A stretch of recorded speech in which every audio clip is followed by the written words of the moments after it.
¿Crees que conoces a Dios? Después de años leyendo la Biblia, orando y congregándote, ¿realmente comprendes quién es Él? La verdad te sorprenderá. Incluso los más grandes teólogos admiten que Dios permanece envuelto en misterios que desafían nuestra mente humana. Isaías 55, 8 a 9 declara: Mis pensamientos no son vuestros pensamientos, ni vuestros caminos mis caminos. Hoy descubrirás 5 misterios divinos que han intrigado a la humanidad por milenios. Estos no son simples curiosidades teológicas, son revelaciones que transformarán tu relación con el Todopoderoso.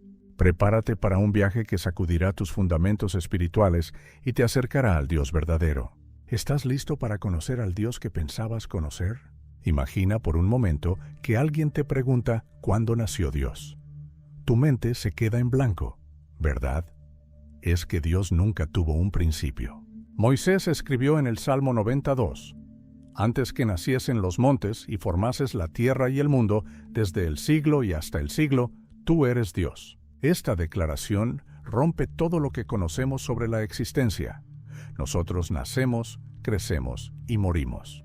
Todo lo que vemos tiene un principio y un final. Las montañas más altas, que parecen eternas, algún día se formaron. Los océanos más profundos alguna vez no existían, pero Dios simplemente siempre ha existido. No hubo un momento donde alguien lo creó. No hubo un día donde decidió existir. Él siempre estuvo ahí, desde antes de que hubiera un antes. Nuestra mente humana no puede procesar esta realidad porque todo en nuestra experiencia tiene un inicio. Incluso el universo, según los científicos, tuvo un comienzo. Pero cuando llegamos a Dios, nos topamos con algo que trasciende nuestra capacidad de comprensión. Pero aquí viene algo aún más difícil de entender. Dios no solo existía antes de todas las cosas, sino que existía antes del tiempo mismo. Cuando Dios creó el universo, también creó el tiempo.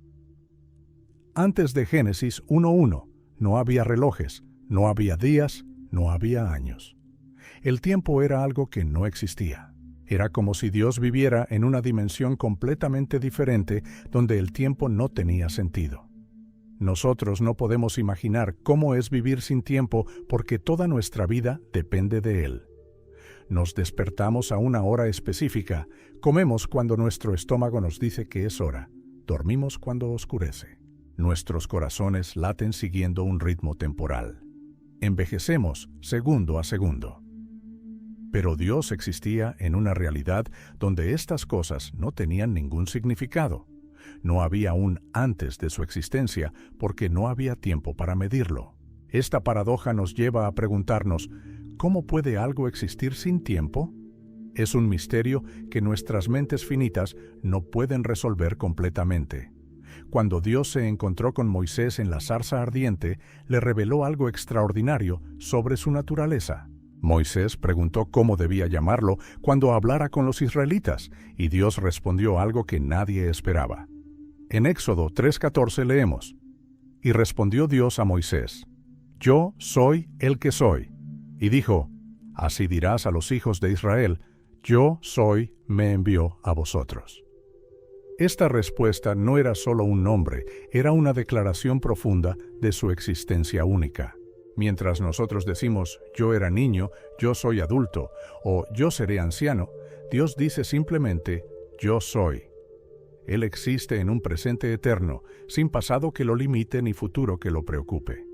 Este nombre revela que Dios es pura existencia, existencia en su forma más perfecta. No depende de nada más para existir. No necesita aire para respirar, comida para vivir o tiempo para continuar siendo. Él simplemente es, y esa es la base de todo lo que existe. Muchas personas confunden la eternidad con tiempo muy, muy largo. Piensan que Dios es muy viejo, como si tuviera billones de años y hubiera vivido durante mucho tiempo. Pero la eternidad no es tiempo extendido, es algo completamente diferente. Pedro nos ayuda a entender esto cuando escribió en 2 Pedro 3:8. Mas, oh amados, no ignoréis esto, que para con el Señor un día es como 1000 años y 1000 años como un día. Esto no significa que Dios use un calendario diferente o que tenga relojes más lentos. Significa que para Él, el tiempo no tiene el mismo significado que para nosotros. 1000 años de historia humana, con todas sus guerras, inventos, nacimientos y muertes, pasan ante sus ojos como si fuera una tarde cualquiera para nosotros. Pero también es cierto lo contrario. Un solo día puede contener para Él toda la riqueza y significado que nosotros experimentamos en 1000 años. La eternidad no es tiempo sin final, es existencia sin tiempo. Es una realidad donde pasado, presente y futuro no tienen sentido porque todo simplemente es. Esta realidad eterna de Dios cambia completamente cómo entendemos su conocimiento y sabiduría. Nosotros aprendemos cosas nuevas cada día, recordamos el pasado con dificultad y tratamos de adivinar qué pasará mañana. Nuestro conocimiento es limitado y progresivo. Estudiamos historia para saber qué ocurrió antes de nuestro nacimiento. Pero Dios, al estar fuera del tiempo, conoce todas las cosas de manera totalmente diferente. No es que tenga muy buena memoria para recordar el pasado o que sea muy inteligente para predecir el futuro. Es que para Él, todo lo que nosotros llamamos pasado, presente y futuro existe al mismo tiempo. Ve el nacimiento de Abraham, la crucifixión de Jesús y tu vida actual como si estuvieran ocurriendo en el mismo momento. Su conocimiento no es progresivo como el nuestro, sino completo y eterno. Esto explica por qué sus planes nunca fallan y por qué conoce el final desde el principio, como dice en Isaías 46:10. Desde esta perspectiva eterna, Dios observa toda la historia humana como si fuera una película que puede ver completa de una sola vez. Mientras nosotros vivimos la película escena por escena, sin saber qué viene después, sin poder regresar a las escenas anteriores, Él ve el principio, el desarrollo y el final simultáneamente. Puede ver a Adán y Eva en el jardín, a Noé construyendo el arca, a David enfrentando a Goliat, y a ti leyendo estas palabras ahora mismo, todo al mismo tiempo. Esta perspectiva divina nos ayuda a entender cómo puede hacer profecías tan exactas y cómo sus planes se desarrollan perfectamente a través de los siglos. No es que sea muy inteligente para planificar el futuro, es que ya ve todo el resultado desde la eternidad. Para Él, la historia no se desarrolla, simplemente es. Este conocimiento simultáneo de todas las cosas le permite trabajar en múltiples épocas al mismo tiempo, orquestando eventos que parecen separados por siglos, pero que en su mente eterna están perfectamente conectados. Pero esto nos lleva a una pregunta que confunde a muchos. Si Dios está fuera del tiempo, ¿por qué parece que espera? La Biblia habla muchas veces de la paciencia de Dios, como si estuviera aguardando algo. En 2 Pedro 3:9 leemos: El Señor no retarda su promesa, según algunos la tienen por tardanza, sino que es paciente para con nosotros, no queriendo que ninguno perezca, sino que todos procedan al arrepentimiento. Desde nuestra perspectiva temporal, parece que Dios demora en actuar, que espera demasiado para juzgar el pecado o para establecer su reino. Pero en realidad, su espera no es como la nuestra. No es que esté sentado en el cielo mirando el reloj y decidiendo esperar un poco más. Su paciencia es una decisión eterna de interactuar con nosotros dentro del marco temporal que Él mismo creó. Él eligió desde la eternidad trabajar con seres temporales, y eso requiere que se manifieste dentro del tiempo de maneras que podamos entender. Su paciencia no es temporal, sino eterna. No es espera, sino amor activo expresado dentro del tiempo. Finalmente, las promesas de Dios adquieren un significado completamente nuevo cuando entendemos su naturaleza eterna. Cuando Dios promete algo, no es como cuando nosotros prometemos algo esperando poder cumplirlo en el futuro, con la incertidumbre de si podremos o no hacerlo. Sus promesas están absolutamente garantizadas, porque Él ya ve su cumplimiento desde la eternidad. En Tito 1:2, Pablo habla de la esperanza de la vida eterna, la cual prometió el Dios que no miente desde antes del principio de los siglos. Estas promesas no fueron hechas en el tiempo y luego cumplidas después. Fueron hechas desde la eternidad y se manifiestan en el tiempo según su perfecto plan.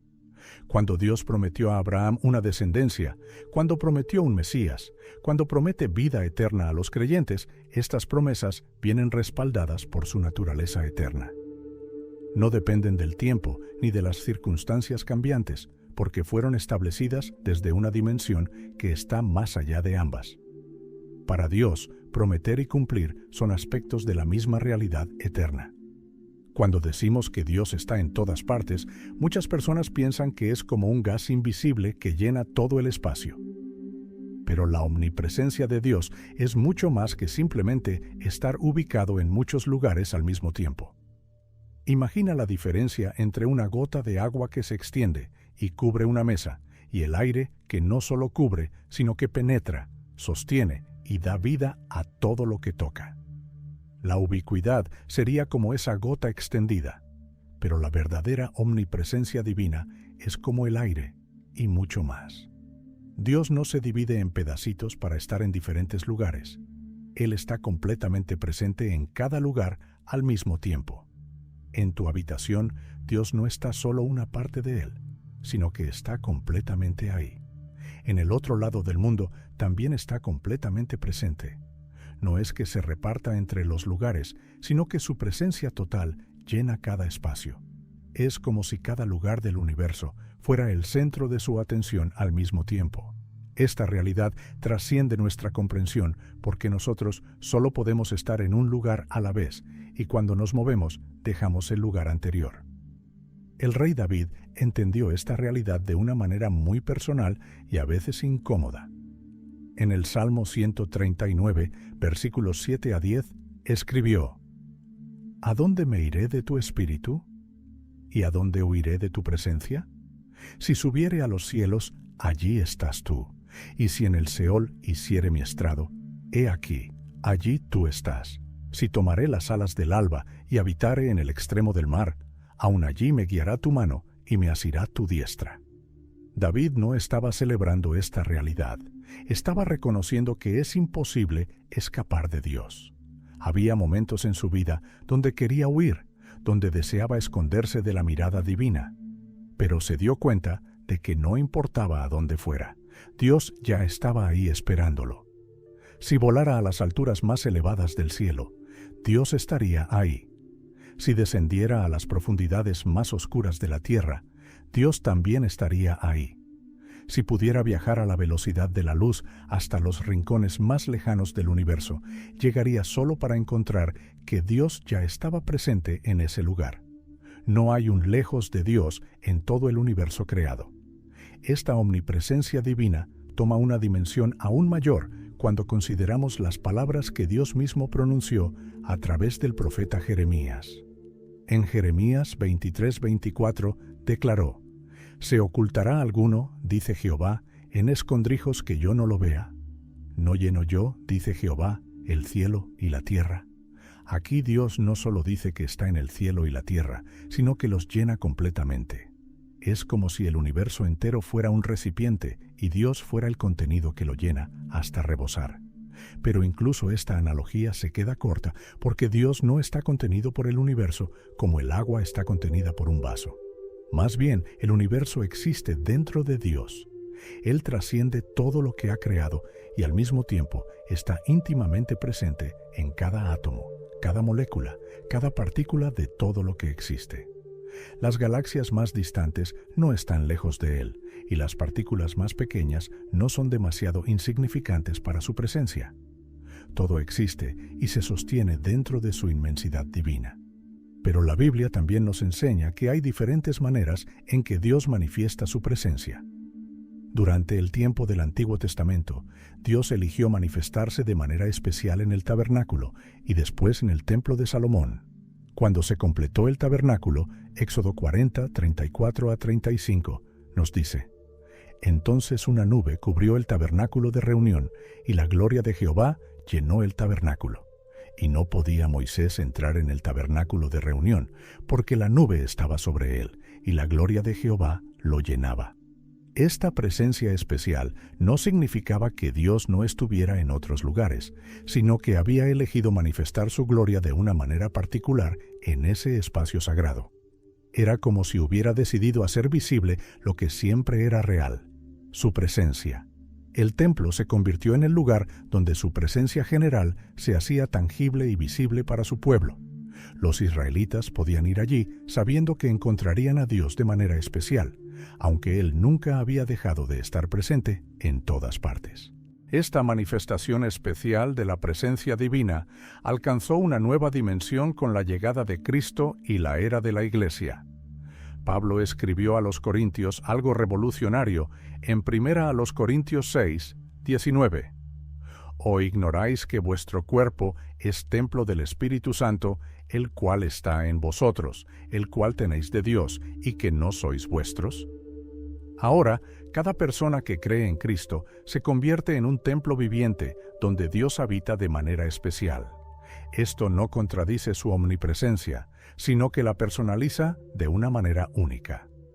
Dios está presente en todo el universo, pero en el creyente habita de una manera íntima y personal. Es como la diferencia entre el sol que alumbra toda la tierra y una lámpara que ilumina específicamente tu escritorio. El sol sigue siendo la fuente de luz universal, pero la lámpara te da una luz personal y directa. Así, Dios sigue llenando todo el universo, pero en el corazón del creyente establece una presencia especial, personal e íntima que transforma la vida desde adentro. Esta realidad de la omnipresencia divina revoluciona completamente nuestra comprensión de la oración. Cuando millones de personas oran al mismo tiempo alrededor del mundo, Dios no tiene que dividir su atención entre ellas. No es como un operador telefónico que solo puede atender una llamada a la vez, o como un padre que se siente abrumado cuando todos sus hijos le hablan al mismo tiempo. En Filipenses 4, 6 a 7, Pablo nos anima: por nada estéis afanosos, sino sean conocidas vuestras peticiones delante de Dios en toda oración y ruego, con acción de gracias. Y la paz de Dios, que sobrepasa todo entendimiento, guardará vuestros corazones y vuestros pensamientos en Cristo Jesús. Cada oración recibe la atención completa de Dios, no una fracción de su atención. Él puede escuchar simultáneamente la oración susurrada de un niño en Brasil, el clamor desesperado de una madre en África, la intercesión fervorosa de un pastor en Asia y la adoración silenciosa de un anciano en Europa. Para Él, cada oración es como si fuera la única oración en todo el universo. Su omnipresencia hace posible que esté completamente presente con cada persona que se acerca a Él en oración. Pero esta doctrina de la omnipresencia divina plantea una pregunta que ha perturbado a muchos pensadores a lo largo de la historia. Si Dios está en todas partes, ¿significa que también está presente en el mal? ¿Está Dios en los lugares de pecado y maldad? La respuesta bíblica es tanto sí como no. Sí, Dios está presente en el sentido de que nada existe fuera de su conocimiento y alcance. Como dice el Salmo 139, 11 a 12. Si dijere, ciertamente las tinieblas me encubrirán, aun la noche resplandecerá alrededor de mí. Aun las tinieblas no encubren de ti, y la noche resplandece como el día. Lo mismo te son las tinieblas que la luz. Pero no, Dios no está presente en el mal en el sentido de aprobarlo o participar en él. Su santidad perfecta hace que, aunque esté presente en todos lados, no sea manchado por el pecado. Es como la luz del sol que puede brillar sobre un basurero sin contaminarse. Dios puede estar presente en lugares de maldad manteniendo su pureza absoluta, trabajando incluso ahí para traer redención y restauración. En nuestra era moderna, esta omnipresencia divina toma nuevas dimensiones cuando consideramos el mundo digital. Cuando chateas por Internet, cuando participas en videollamadas, cuando interactúas en redes sociales, ¿está Dios presente también en esos espacios virtuales? La respuesta es sí, porque donde quiera que estés tú, ahí está Dios. El espacio virtual no es un lugar físico, sino una extensión de nuestra presencia y actividad humana. Como dice Colosenses 1:17, y Él es antes de todas las cosas, y todas las cosas en Él subsisten. Esto incluye nuestras interacciones digitales, nuestros pensamientos mientras navegamos en Internet, nuestras intenciones cuando publicamos algo en redes sociales. Dios no se queda atrás cuando entramos al mundo digital.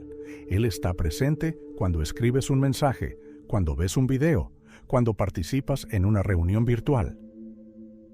Su omnipresencia trasciende las limitaciones físicas y se extiende a todas las dimensiones de nuestra existencia moderna. ¿Cómo puede uno más uno ser igual a uno? En matemáticas, eso es imposible. Pero cuando hablamos de Dios, descubrimos que sus reglas van más allá de lo que nuestras mentes pueden procesar. La Biblia enseña claramente que hay un solo Dios, pero este único Dios existe como tres personas distintas: el Padre, el Hijo y el Espíritu Santo. No son tres dioses trabajando juntos, ni tampoco es un Dios que a veces actúa como Padre, a veces como Hijo y a veces como Espíritu Santo. Son tres personas que comparten la misma esencia divina perfecta. Es como si fuera una ecuación que solo funciona en el reino de Dios. Uno más uno igual a uno. Deuteronomio 6:4 declara: Oye, Israel, Jehová nuestro Dios, Jehová uno es. Este versículo establece la unidad absoluta de Dios, pero al mismo tiempo vemos a través de toda la Escritura la realidad de tres personas divinas interactuando entre sí. Cada una es completamente Dios, no un tercio de Dios. El Padre es 100% Dios, el Hijo es 100% Dios, y el Espíritu Santo es 100% Dios, pero no son tres dioses separados, sino un solo Dios en tres personas. Esta matemática divina rompe todos los moldes de nuestra lógica humana porque estamos tratando con una realidad que trasciende nuestra experiencia finita. Hubo un momento en la historia donde las tres personas de la Trinidad se manifestaron de manera visible y simultánea. Cuando Jesús fue bautizado por Juan el Bautista, ocurrió algo extraordinario que nos ayuda a entender esta realidad trinitaria. Mateo 3:16 a 17 registra: Y Jesús, después que fue bautizado, subió luego del agua, y he aquí los cielos le fueron abiertos, y vio al Espíritu de Dios, que descendía como paloma, y venía sobre él. Y hubo una voz de los cielos que decía: Este es mi Hijo amado, en quien tengo complacencia. En este momento único, podemos ver claramente a las tres personas: Jesús el Hijo saliendo del agua, el Espíritu Santo descendiendo como paloma, y el Padre hablando desde el cielo. No era la misma persona manifestándose de tres formas diferentes, sino tres personas distintas actuando al mismo tiempo. Juan el Bautista y todos los presentes fueron testigos de esta manifestación trinitaria. Era como si Dios hubiera corrido el telón para mostrar por un momento la realidad de su naturaleza trina. El Hijo estaba siendo bautizado, el Espíritu estaba descendiendo sobre él, y el Padre estaba expresando su aprobación. Tres personas, una sola obra, un solo propósito divino siendo cumplido. Aunque las tres personas de la Trinidad son iguales en esencia y poder, cada una tiene funciones específicas en el plan de salvación. Tradicionalmente, vemos al Padre como el autor de la creación, al Hijo como el Redentor y al Espíritu Santo como el Santificador. En Efesios 1:3-14, Pablo presenta estas funciones de manera clara. El Padre nos escogió en Él antes de la fundación del mundo, planeando nuestra salvación desde la eternidad. El Hijo es aquel en quien tenemos redención por su sangre, el perdón de pecados, ejecutando el plan de salvación a través de su sacrificio. Y el Espíritu Santo es quien sella a los creyentes, aplicando la salvación en sus vidas. Pero estas funciones no son limitaciones, sino especializaciones voluntarias. El Padre también participó en la redención enviando a su Hijo. El Hijo también participó en la creación, como dice Juan 1:3. Todas las cosas por Él fueron hechas. Y el Espíritu Santo también estuvo presente en la creación, como dice Génesis 1:2. Y el Espíritu de Dios se movía sobre la faz de las aguas. Es como una orquesta donde cada músico tiene su parte específica, pero todos contribuyen a la misma sinfonía perfecta. Pero surge una pregunta fascinante. cómo se comunican entre sí las personas de la Trinidad. La Biblia nos da algunos vistazos de esta comunicación interna divina. En Juan 17 tenemos acceso a una oración que Jesús dirigió al Padre, donde dice en el versículo 5, «Ahora pues, Padre, glorifícame tú al lado tuyo, con aquella gloria que tuve contigo antes que el mundo fuese». Aquí vemos a Jesús hablando de una gloria que compartió con el Padre antes de la creación, sugiriendo una comunión eterna entre las personas de la Trinidad.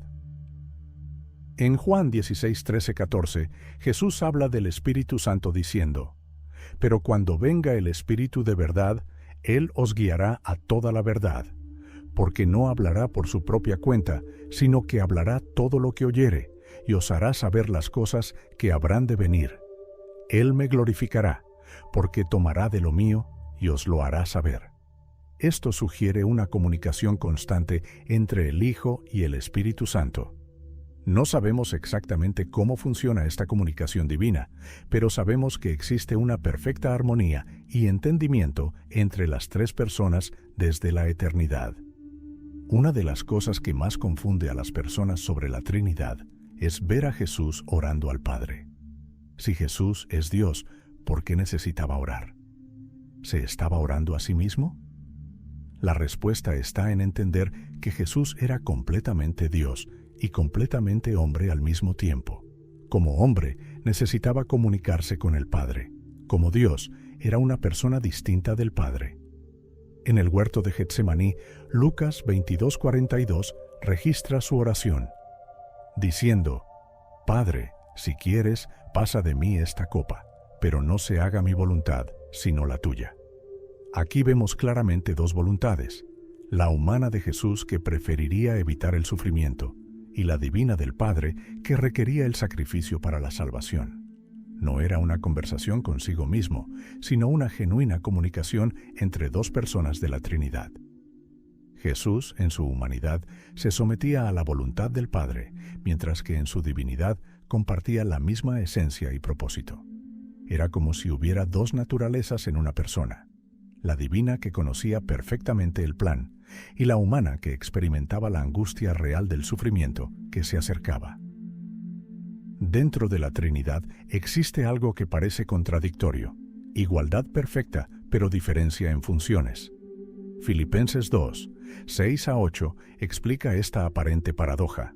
Jesús, siendo en forma de Dios, no estimó el ser igual a Dios como cosa a que aferrarse, sino que se despojó a sí mismo, tomando forma de siervo, hecho semejante a los hombres, y estando en la condición de hombre, se humilló a sí mismo, haciéndose obediente hasta la muerte y muerte de cruz.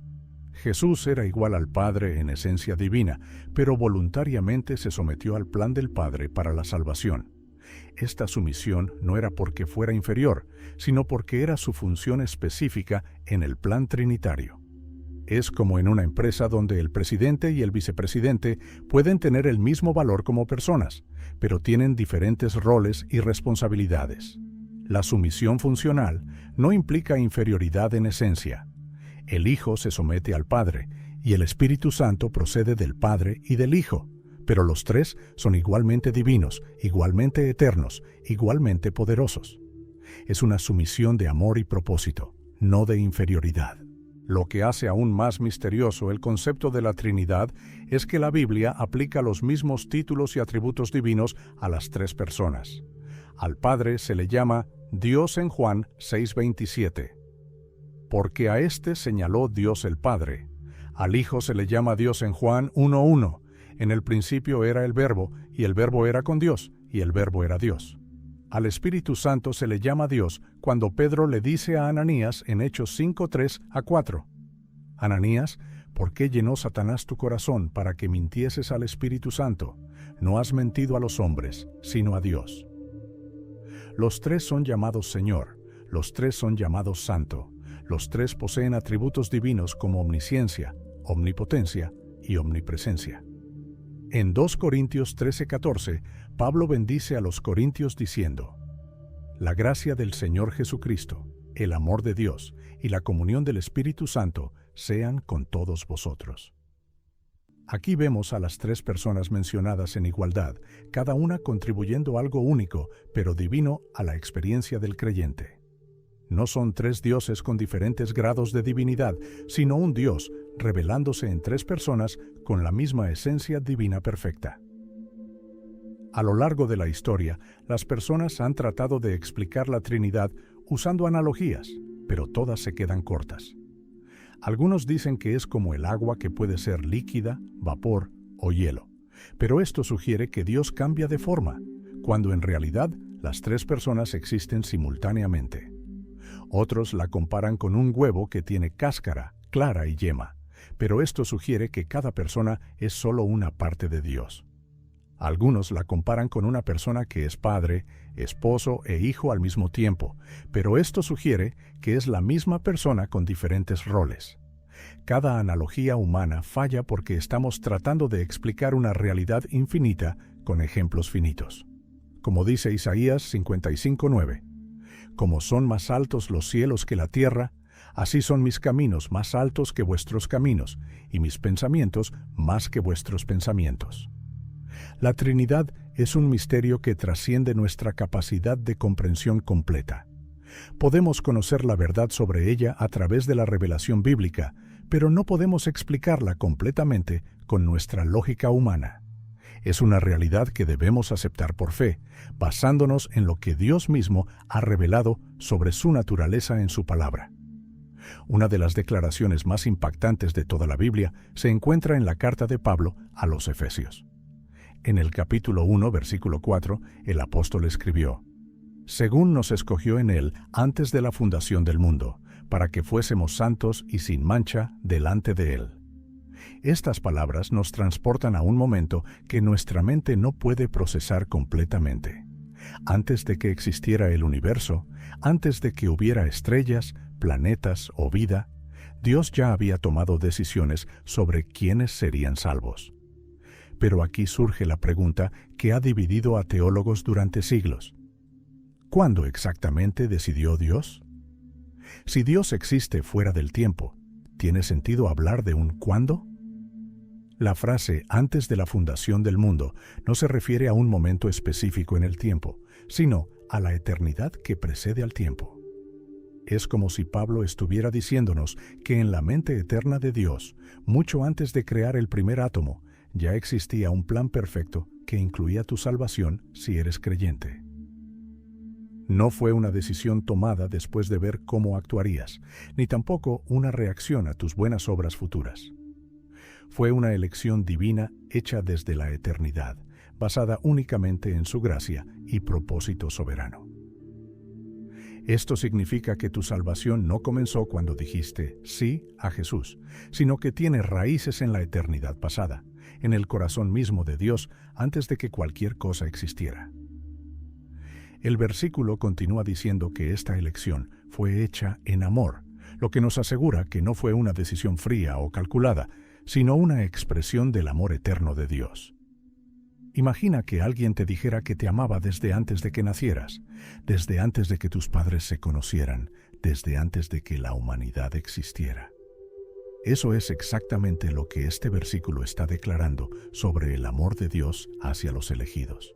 Pero esto nos lleva a una distinción crucial que muchas personas no entienden. Hay una diferencia enorme entre conocer el futuro y determinar el futuro. Dios posee algo que los teólogos llaman presciencia divina, que significa que conoce todas las cosas que van a ocurrir. En el 1 Pedro 1:2, el apóstol menciona la presciencia de Dios Padre como base de la elección. Pero aquí está el misterio. ¿Dios conoce el futuro porque lo ha determinado o lo ha determinado porque lo conoce? Es como la diferencia entre un director de cine que escribe el guión y sabe exactamente qué va a pasar en cada escena, y un observador que puede ver toda la película de una vez, pero no la escribió. Algunos creen que Dios simplemente vio hacia el futuro, observó quién elegiría creer en Él y basó su elección en ese conocimiento previo. Según esta perspectiva, Dios eligió a los elegidos porque vio de antemano que tendrían fe. Pero otros argumentan que si Dios realmente lo determinó todo, entonces su conocimiento del futuro está basado en sus propios decretos eternos. Para ellos, Dios no eligió basándose en la fe que vio, sino que la fe misma es el resultado de su elección. La Biblia presenta ambos aspectos, el conocimiento perfecto de Dios y la responsabilidad humana de tomar decisiones. Romanos 8:29 dice: «Porque a los que antes conoció, también los predestinó para que fuesen hechos conformes a la imagen de su Hijo». La palabra conoció aquí puede significar conocimiento intelectual o conocimiento relacional íntimo. En el lenguaje bíblico, conocer muchas veces implica una relación especial, no solo información. Es como cuando un esposo dice que conoce a su esposa. No se refiere solo a datos sobre ella, sino a una intimidad relacional profunda. Así que cuando dice que Dios antes conoció a los elegidos, podría significar que los amó y eligió relacionarse con ellos desde la eternidad. Es un misterio que desafía nuestra lógica humana porque estamos tratando de entender cómo funciona la mente infinita de Dios desde nuestra perspectiva finita. El caso de Judas Iscariote presenta uno de los dilemas más complejos en toda la Escritura. ¿Estaba predestinado a traicionar a Jesús o tuvo la libertad de elegir y simplemente tomó la decisión equivocada? En Juan 6:64, Jesús dijo: «Pero hay algunos de vosotros que no creen», porque Jesús sabía desde el principio quiénes eran los que no creían y quién le había de entregar. Esto sugiere que Jesús conocía de antemano la traición de Judas. Más adelante, en Juan 6:70-71, Jesús declaró: «¿No os he escogido yo a vosotros los 12 y uno de vosotros es diablo?». Hablaba de Judas Iscariote, hijo de Simón, porque éste le iba a entregar y era uno de los 12. Aquí vemos que Jesús mismo escogió a Judas sabiendo que lo traicionaría. En Juan 17:12, Jesús oró al Padre diciendo: «Cuando estaba con ellos en el mundo, yo los guardaba en tu nombre. A los que me diste, yo los guardé, y ninguno de ellos se perdió, sino el hijo de perdición, para que la Escritura se cumpliese». La frase «hijo de perdición» parece indicar que Judas estaba destinado a este fin desde el principio. El Salmo 41:9 profetizó sobre la traición: «Aun el hombre de mi paz, en quien yo confiaba, el que de mi pan comía, alzó contra mí el calcañar». Pero al mismo tiempo, en Juan 13:27, cuando Judas decide definitivamente traicionar a Jesús, dice: «Y después del bocado, Satanás entró en él. Entonces Jesús le dijo: lo que vas a hacer, hazlo más pronto». Esto sugiere que Judas tomó una decisión personal que permitió que Satanás entrara en su corazón. Lucas 22:3 también dice: «Y entró Satanás en Judas, por sobrenombre Iscariote». ¿Cómo reconciliamos estas dos realidades? Judas fue usado por Dios para cumplir las profecías sobre la muerte del Mesías, pero también tomó decisiones libres y malvadas que lo llevaron a esa traición. Dios no forzó a Judas a traicionar a Jesús, pero sí usó soberanamente las decisiones pecaminosas de Judas para cumplir su plan de salvación. Es como si Dios fuera un gran maestro de ajedrez que puede ganar el juego sin importar qué movimientos hagan sus oponentes, usando incluso sus malas jugadas para lograr la victoria final. Judas actuó según su propia naturaleza pecaminosa y sus propias motivaciones egoístas, pero Dios soberanamente orquestó las circunstancias para que incluso esta traición sirviera al propósito redentor más grande de todos los tiempos. El apóstol Pablo aborda directamente el tema de la justicia divina en la elección en Romanos 9. Comenzó hablando de su dolor por sus hermanos israelitas en los versículos 1-3. «Verdad digo en Cristo, no miento, y mi conciencia me da testimonio en el Espíritu Santo, que tengo gran tristeza y continuo dolor en mi corazón, porque deseara yo mismo ser anatema, separado de Cristo, por amor a mis hermanos».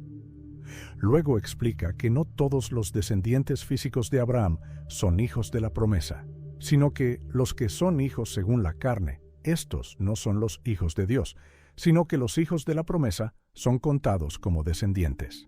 Versículo 8. usa el ejemplo de Jacob y Esaú en los versículos 11 a 13. Pues no habían aún nacido, ni habían hecho aún ni bien ni mal, para que el propósito de Dios, conforme a la elección, permaneciese, no por las obras, sino por el que llama. Se le dijo: el mayor servirá al menor. Como está escrito: a Jacob amé, mas a Esaú aborrecí. Pablo anticipa la objeción obvia en el versículo 14. ¿Qué pues diremos? ¿Que hay injusticia en Dios? Su respuesta es categórica: en ninguna manera. Luego utiliza la analogía del alfarero y el barro en los versículos 20 a 21. Mas antes, oh hombre, ¿quién eres tú para que alterques con Dios? ¿Dirá lo formado al que lo formó? ¿Por qué me has hecho así? ¿O no tiene potestad el alfarero sobre el barro para hacer de la misma masa un vaso para honra y otro para deshonra? Esta analogía ha incomodado a muchas personas porque parece sugerir que Dios crea a algunas personas específicamente para condenación. Pero Pablo continúa en los versículos 22 a 23. Y que, si Dios, queriendo mostrar su ira y hacer notorio su poder, soportó con mucha paciencia los vasos de ira preparados para destrucción, y para hacer notorias las riquezas de su gloria, mostró misericordia para con los vasos de misericordia que él preparó de antemano para gloria. Nota la diferencia sutil pero importante. Los vasos de ira están preparados para destrucción. No dice que Dios los preparó, mientras que los vasos de ira están preparados para destrucción. No dice que Dios los preparó. De misericordia dice claramente que Él preparó de antemano para gloria. Esto podría sugerir que Dios activamente elige a algunos para salvación, mientras que otros se preparan a sí mismos para destrucción a través de su rechazo de Dios. La paciencia de Dios hacia los vasos de ira muestra que no se deleita en su destrucción, sino que les da oportunidades para arrepentirse. Jesús mismo enseñó sobre este misterio a través de la parábola del gran banquete en Lucas 14. En los versículos 16 a 24 cuenta la historia de un hombre que preparó una gran cena e invitó a muchos. Cuando llegó la hora, envió a su siervo a decir a los invitados: «Venid, que ya todo está preparado». Pero todos comenzaron a dar excusas para no asistir. El primero dijo: «He comprado una hacienda y necesito ir a verla, te ruego que me excuses». El segundo: «He comprado 5 yuntas de bueyes y voy a probarlos, te ruego que me excuses». El tercero: «Acabo de casarme y por tanto no puedo ir». El Señor se enojó y dijo a su siervo: «Ve pronto por las plazas y las calles de la ciudad y trae acá a los pobres, los mancos, los cojos y los ciegos». El siervo obedeció y regresó diciendo: «Señor, se ha hecho como mandaste, y aún hay lugar». Entonces el Señor envió al siervo nuevamente: «Ve por los caminos y por los vallados, y fuérzalos a entrar, para que se llene mi casa». La parábola termina con una declaración solemne: «Porque os digo que ninguno de aquellos hombres que fueron convidados gustará mi cena». Esta parábola ilustra perfectamente la tensión entre la invitación universal de Dios y la elección selectiva. La invitación fue genuina y amplia, extendida a muchos. El banquete estaba completamente preparado, no faltaba nada. Pero no todos la aceptaron. Los primeros invitados rechazaron la invitación por sus propias razones, sus posesiones, sus negocios, sus relaciones humanas. Mientras tanto, otros, los pobres, mancos, cojos y ciegos, la recibieron con gozo cuando se les ofreció. ¿Por qué unos dijeron que sí y otros que no? La parábola no responde esta pregunta directamente, pero muestra que Dios invita sinceramente a todos, aunque no todos responden positivamente. Además, la frase «fuérzalos a entrar» no implica coerción violenta, sino persuasión urgente e insistente. Es como si Dios fuera un anfitrión generoso que prepara un banquete magnífico e invita a toda la ciudad, sabiendo de antemano quiénes van a venir, pero sin forzar a nadie a asistir ni impedir que otros rechazaren la invitación. La responsabilidad del rechazo recae completamente sobre aquellos que eligieron sus propias prioridades por encima de la invitación divina. La historia de Faraón en el libro de Éxodo presenta otro aspecto fascinante de este misterio. A lo largo de las 10 plagas leemos repetidamente que Faraón endureció su corazón y también que Dios endureció el corazón de Faraón. En Éxodo 7:13, después de que Aarón convirtió su vara en serpiente, dice: «Y el corazón de Faraón se endureció y no los escuchó». En Éxodo 8:15, después de la plaga de ranas, dice: «Pero viendo Faraón que le habían dado reposo, endureció su corazón y no los escuchó». En Éxodo 8:32, después de la plaga de moscas: «Mas Faraón endureció aún su corazón también esta vez, y no dejó ir al pueblo». Aquí vemos claramente que es Faraón quien toma la decisión de endurecer su corazón repetidamente. Pero en Éxodo 9:12, después de la plaga de úlceras, dice: «Y Jehová endureció el corazón de Faraón, y no los oyó». En Éxodo 10:20, «Pero Jehová endureció el corazón de Faraón, y no dejó ir a los hijos de Israel». Aquí es Dios quien endurece el corazón. ¿Cómo entendemos esta aparente contradicción? La respuesta parece estar en el orden de los eventos y en el principio de que Dios endurece los corazones que ya se han endurecido a sí mismos. Es como el sol que derrite la cera, pero endurece la arcilla. El mismo sol, pero diferente respuesta dependiendo del material. Las primeras veces, Faraón endureció su propio corazón contra la clara evidencia del poder de Dios. Vio las señales, experimentó las plagas, escuchó las advertencias, pero eligió resistir. Después, Dios simplemente confirmó y fortaleció la dirección que Faraón ya había elegido. Romanos 1:24 habla de cómo Dios los entregó a sus pasiones, no forzándolos al pecado, sino permitiendo que las consecuencias naturales de sus decisiones se desarrollen completamente. Es un principio judicial. Cuando alguien rechaza persistentemente la luz, Dios eventualmente los entrega a la oscuridad que han elegido. Dios no hace malvado a nadie, pero sí puede confirmar judicialmente la maldad que las personas eligen y usar esa maldad para cumplir sus propósitos soberanos. Es como un río que fluye alrededor de las rocas. No rompe las rocas, pero las usa para dirigir su curso hacia el destino final. Para aquellos que han puesto su fe en Cristo, surge la pregunta de la perseverancia. ¿Pueden perder su salvación o están eternamente seguros? Juan 10:28. 29 registra las prometedoras palabras de Jesús: «Y yo les doy vida eterna, y no perecerán jamás, ni nadie las arrebatará de mi mano. Mi Padre que me las dio es mayor que todos, y nadie las puede arrebatar de la mano de mi Padre». Estas palabras sugieren una seguridad absoluta para los verdaderos creyentes. En Juan 6:39, Jesús declaró: «Y esta es la voluntad del Padre, el que me envió, que de todo lo que me diere no pierda yo nada, sino que lo resucite en el día postrero». Romanos 8:38-39 añade: «Por lo cual estoy seguro de que ni la muerte, ni la vida, ni ángeles, ni principados, ni potestades, ni lo presente, ni lo porvenir, ni lo alto, ni lo profundo, ni ninguna otra cosa creada nos podrá separar del amor de Dios que es en Cristo Jesús, Señor nuestro». Pero al mismo tiempo, Hebreos 6:4-6 habla de aquellos que fueron una vez iluminados y gustaron del don celestial, y fueron hechos partícipes del Espíritu Santo, y asimismo gustaron de la buena palabra de Dios y los poderes del siglo venidero, y recayeron, sean otra vez renovados para arrepentimiento, crucificando de nuevo para sí mismos al Hijo de Dios y exponiéndole a vituperio.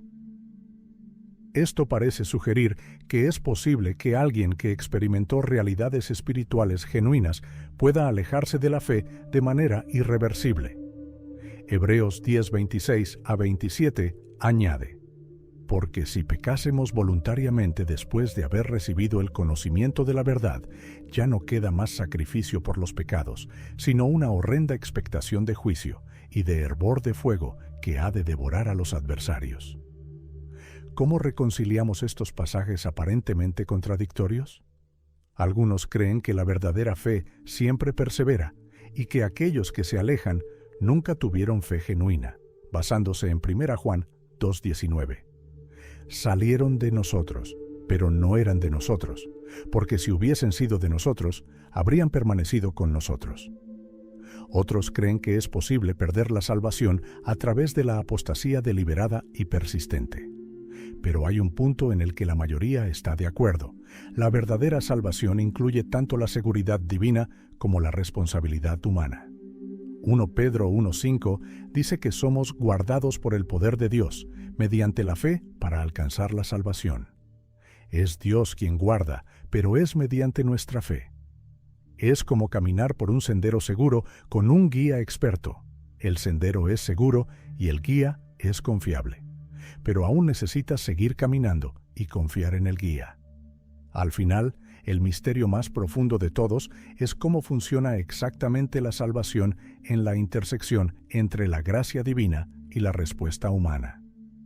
Efesios 2:8-9 declara: «Porque por gracia sois salvos por medio de la fe, y esto no de vosotros, pues es don de Dios, no por obras, para que nadie se gloríe». La salvación es completamente un regalo de Dios, no algo que podemos ganar o merecer con nuestras buenas obras. Pero el mismo pasaje dice que es por medio de la fe, lo que sugiere una respuesta humana necesaria. ¿Es esta fe también un regalo de Dios o es algo que contribuimos nosotros? La gramática griega del pasaje sugiere que tanto la gracia como la fe son dones de Dios, pero esto genera más preguntas sobre la responsabilidad humana. Filipenses 2:12-13 añade otra capa al misterio. Por tanto, amados míos, como siempre habéis obedecido, no como en mi presencia solamente, sino mucho más ahora en mi ausencia, ocupaos en vuestra salvación con temor y temblor, porque Dios es el que en vosotros produce así el querer como el hacer, por su buena voluntad. Aquí vemos que debemos ocuparnos en nuestra salvación con seriedad y reverencia, pero es Dios quien produce en nosotros tanto el deseo, el querer, como la capacidad, el hacer, de vivir de manera que agrada a Dios. 2 Tesalonicenses 2:13 dice: «Pero nosotros debemos dar siempre gracias a Dios respecto a vosotros, hermanos amados por el Señor, de que Dios os haya escogido desde el principio para salvación, mediante la santificación por el Espíritu y la fe en la verdad». Aquí vemos la elección divina trabajando mediante la santificación del Espíritu y la fe humana. Es como si fuéramos responsables de pedalear la bicicleta, pero Dios fuera quien nos da la fuerza en las piernas, el equilibrio para mantenernos erguidos, el viento en la espalda que nos impulsa hacia adelante y el camino mismo por el cual pedaleamos. Algunos enfatizan tanto la soberanía de Dios que hacen que la responsabilidad humana parezca ilusoria, como si fuéramos robots programados. Otros enfatizan tanto la responsabilidad humana que hacen que la gracia de Dios parezca condicional y dependiente de nuestro desempeño. Pero la Biblia mantiene ambas verdades en tensión perfecta. Dios es completamente soberano en la salvación, iniciándola, sosteniéndola y completándola, y los humanos son completamente responsables de sus decisiones, debiendo responder con fe y arrepentimiento.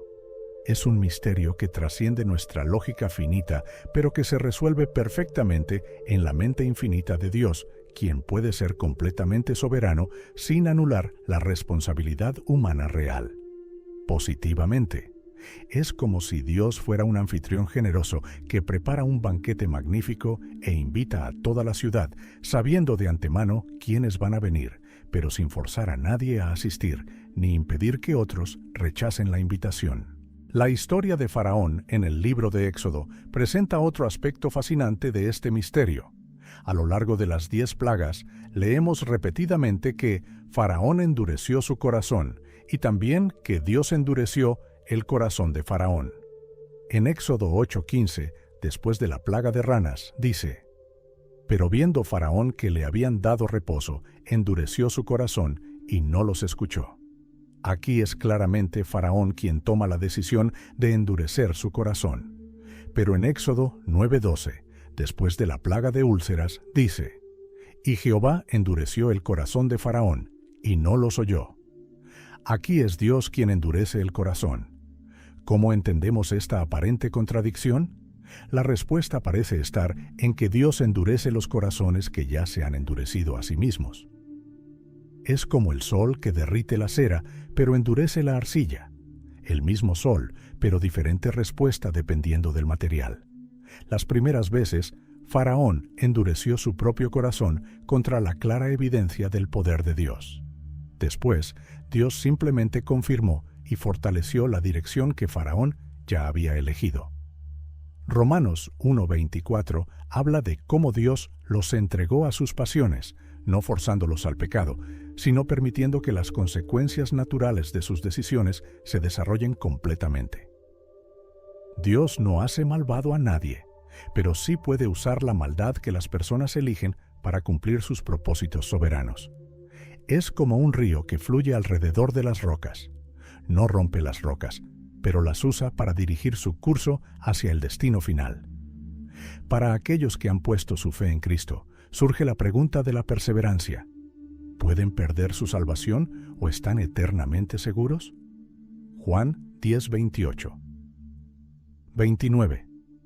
Registra las palabras de Jesús. Y yo les doy vida eterna, y no perecerán jamás, ni nadie las arrebatará de mi mano. Mi Padre que me las dio es mayor que todos, y nadie las puede arrebatar de la mano de mi Padre. Estas palabras sugieren una seguridad absoluta para los verdaderos creyentes. Pero al mismo tiempo, Hebreos 6:4-6 habla de aquellos que fueron una vez iluminados y gustaron del don celestial y fueron hechos partícipes del Espíritu Santo, y asimismo gustaron de la buena palabra de Dios y los poderes del siglo venidero, y recayeron, sean otra vez renovados para arrepentimiento.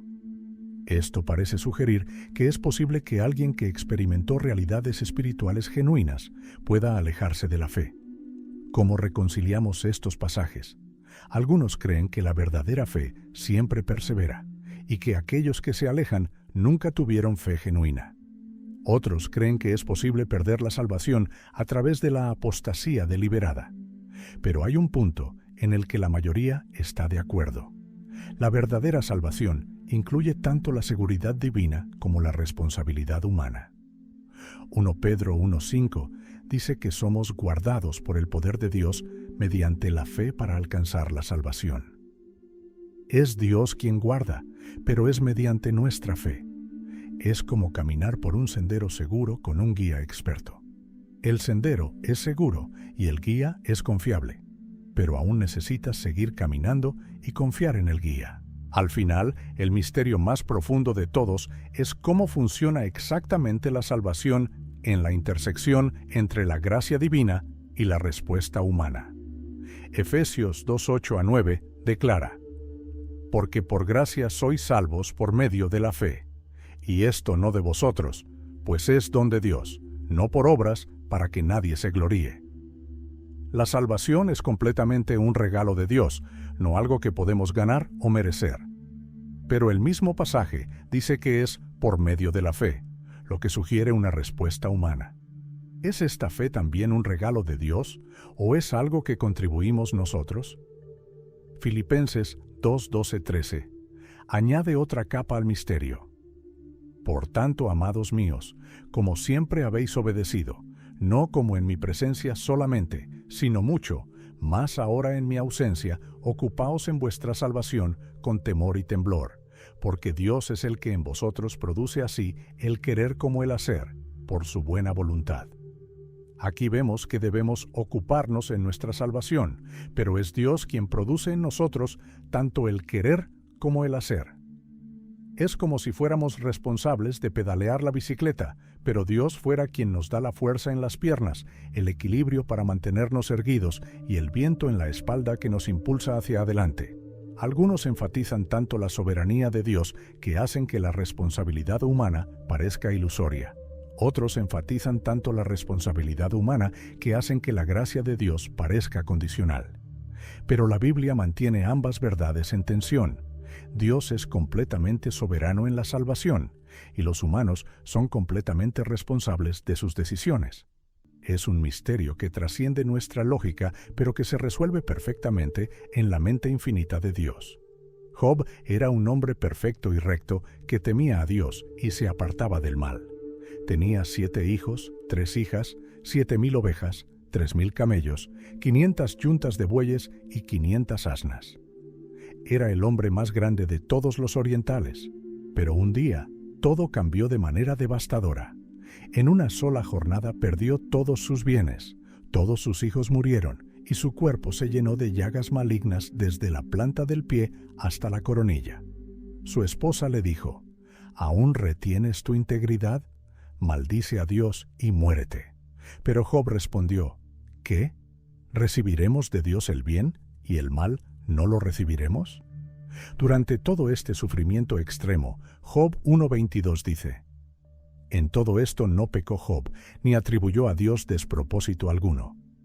Lo más doloroso para Job no era solo el sufrimiento físico, sino el silencio de Dios. En Job 23:3 clama: Oh, quien diera que yo supiese dónde hallar a Dios, yo iría hasta su silla. Job buscaba respuestas, buscaba entender por qué le pasaba esto a él, siendo justo. Sus amigos llegaron con explicaciones simples. Debía haber pecado secretamente. Pero Job sabía que no era así. Durante 35 capítulos, Job y sus amigos debaten sobre las razones del sufrimiento, hasta que finalmente Dios habla desde un torbellino. Pero sorprendentemente, Dios no le explica por qué sufrió. En cambio, le hace preguntas sobre la creación y su poder.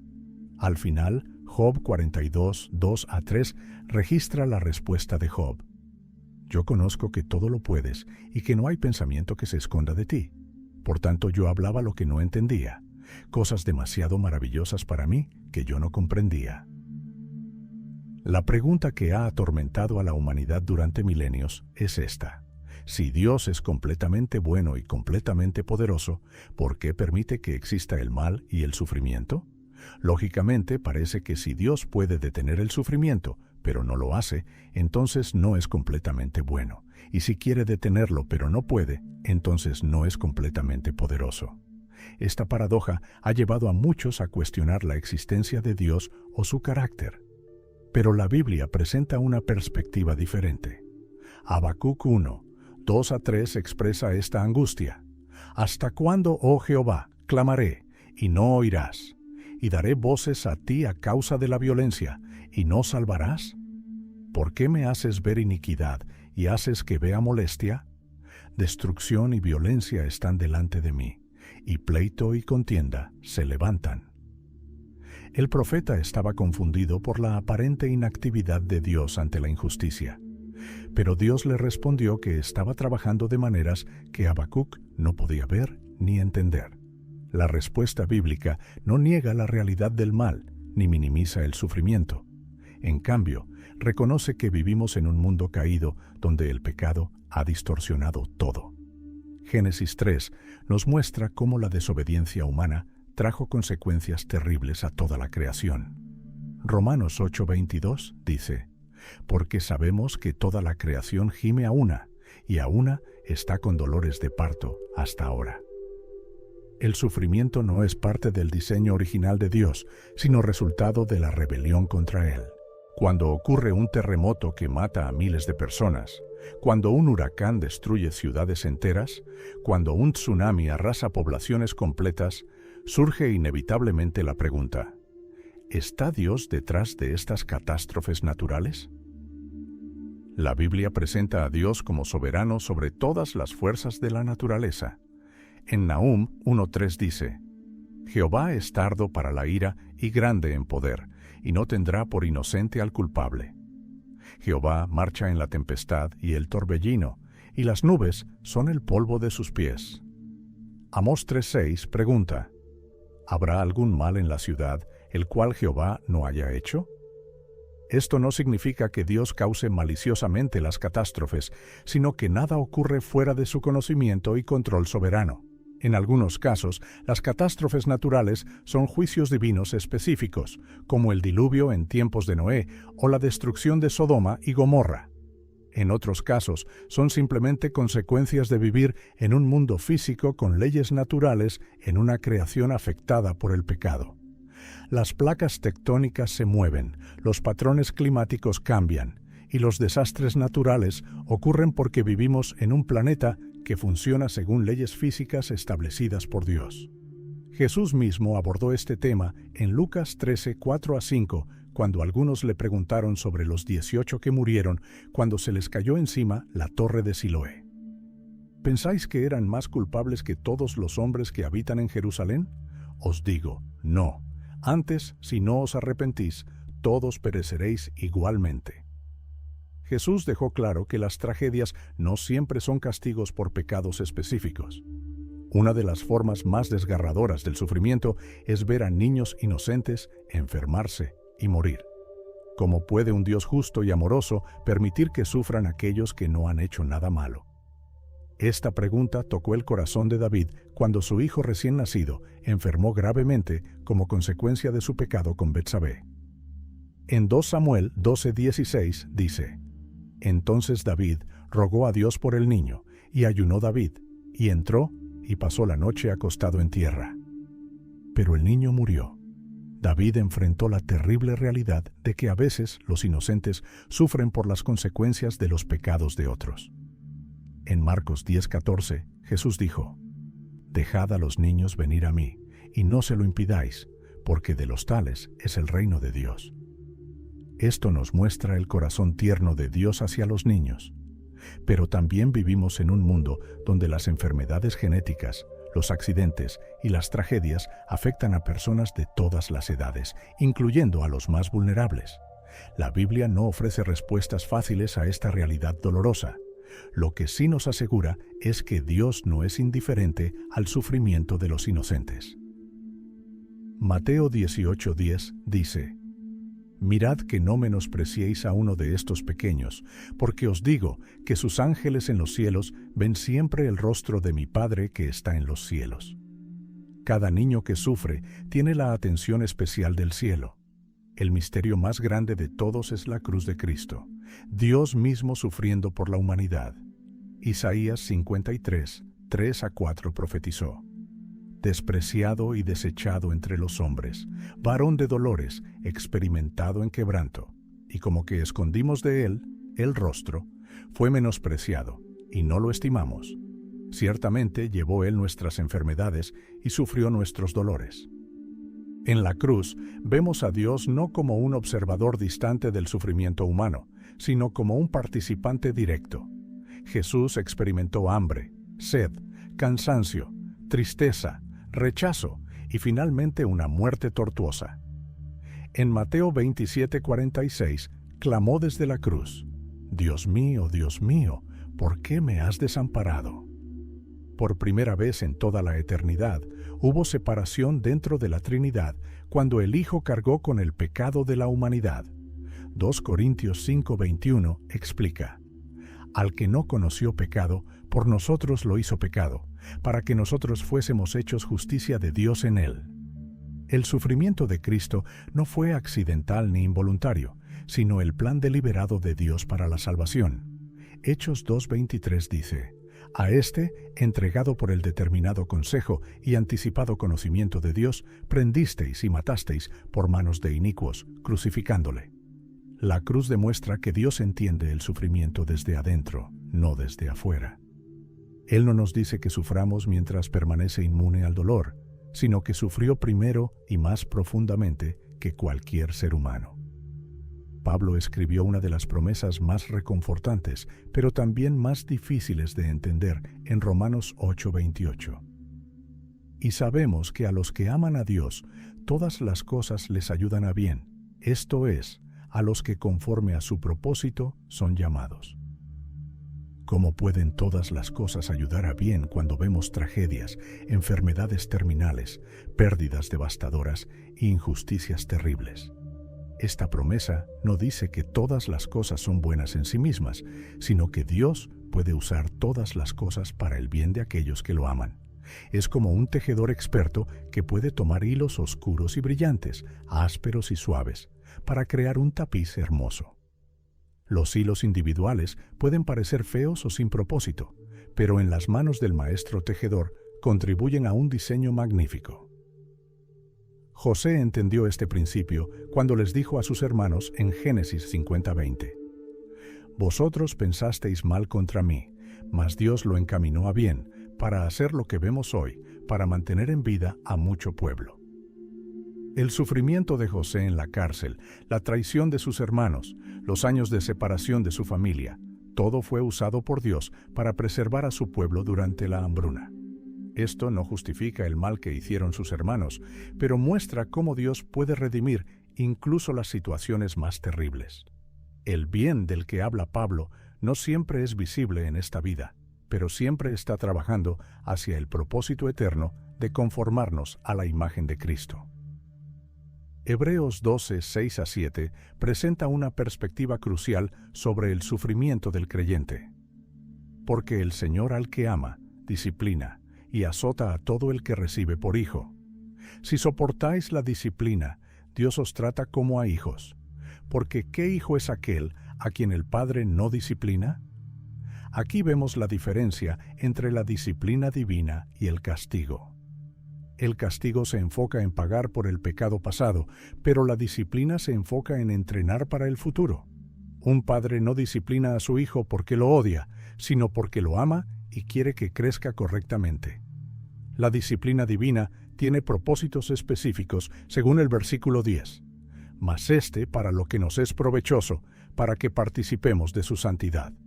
No todo sufrimiento es disciplina divina, pero cuando Dios permite dificultades en la vida del creyente, puede estar usándolas para formar el carácter, profundizar la fe o enseñar dependencia de Él. El versículo 11 reconoce la realidad inmediata. Es verdad que ninguna disciplina al presente parece ser causa de gozo, sino de tristeza, pero después da fruto apacible de justicia a los que en ella han sido ejercitados. La disciplina duele en el momento, pero produce crecimiento espiritual a largo plazo. Es como el ejercicio físico que causa dolor temporal, pero resulta en fuerza y salud duraderas. Finalmente, está el misterio de por qué Dios parece no responder a ciertas oraciones, especialmente cuando pedimos por sanidad, liberación del sufrimiento o soluciones a problemas urgentes. Daniel oró durante 21 días sin recibir respuesta hasta que llegó el ángel con esta explicación en Daniel 10:12-13. Entonces me dijo: Daniel, no temas, porque desde el primer día que dispusiste tu corazón a entender y a humillarte en la presencia de tu Dios, fueron oídas tus palabras, y a causa de tus palabras yo he venido. Mas el príncipe del reino de Persia se me opuso durante 21 días. La demora no era porque Dios no escuchara o no se preocupara, sino porque había batalla espiritual invisible. Isaías 55, 8-9 nos recuerda: Porque mis pensamientos no son vuestros pensamientos, ni vuestros caminos mis caminos, dijo Jehová. Como son más altos los cielos que la tierra, así son mis caminos más altos que vuestros caminos, y mis pensamientos más que vuestros pensamientos. Los tiempos de Dios no son nuestros tiempos. Pablo oró 3 veces para que Dios quitara su aguijón en la carne, pero la respuesta fue diferente a lo que esperaba. En 2 Corintios 12:9, Dios le dijo: Bástate mi gracia, porque mi poder se perfecciona en la debilidad. A veces la respuesta de Dios no es quitar el sufrimiento, sino darnos gracia para soportarlo y usarlo para su gloria. Sus tiempos son perfectos, aunque desde nuestra perspectiva limitada parezcan tardíos o equivocados. Si este recorrido por los misterios divinos ha tocado tu corazón y expandido tu comprensión de quién es Dios, no te quedes con esta revelación solo para ti. Comparte este video con alguien que necesite conocer más profundamente al Dios verdadero. Dale like si te ha edificado y suscríbete al canal para continuar explorando juntos las maravillas de la palabra de Dios. Recuerda, el Dios de estos misterios no es distante ni indiferente. Es el mismo Dios que te conoce por nombre, que cuenta los cabellos de tu cabeza y que te ama con amor eterno. Hasta la próxima.